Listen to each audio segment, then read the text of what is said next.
என்னம்மா அவ்வளவு இன்ட்ரெஸ்டா பாத்துட்டு இருக்க?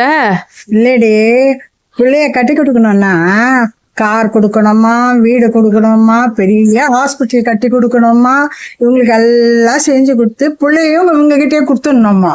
என்னடி இது அநியாயமே இல்லை இது? ஆமா மக்களே, நானும் அந்த வீடியோ பார்த்தேன். பொண்ணுகிட்ட வரதட்சணை கேட்க கூடாதுன்னு சொல்றாங்க. 100% வெரி குட், அது சூப்பர். ஆனா அப்ப இவங்க கேக்குறதுலாம் என்னது? பொண்ணுக்கு கல்யாணம் பண்ணி அவங்க பொண்ணை கொடுக்கணும்னா காரு வேணுமா, பிள்ளைக்கு வீடு வேணுமா, ஹாஸ்பிட்டல் கட்டி கொடுக்கணுமா?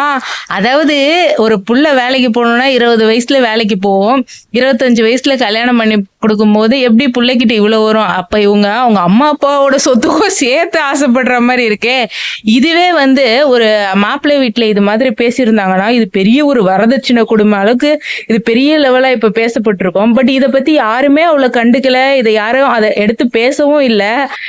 இதை பத்தி நீங்க என்ன நினைக்கிறீங்கன்னு உங்களோட வியூஸை கமெண்ட்ல சொல்றீங்களா? லாஸ்டா ஒரே ஒரு பாயிண்ட், ஒருத்தவங்க கூட நல்ல மாப்பிள்ளை வேணும், என் பொண்ணை நல்லபடியா பாத்துக்கிற நல்ல குணமுள்ள மாப்பிள்ளை வேணும்னு யாருமே கேட்கலையே மக்களே.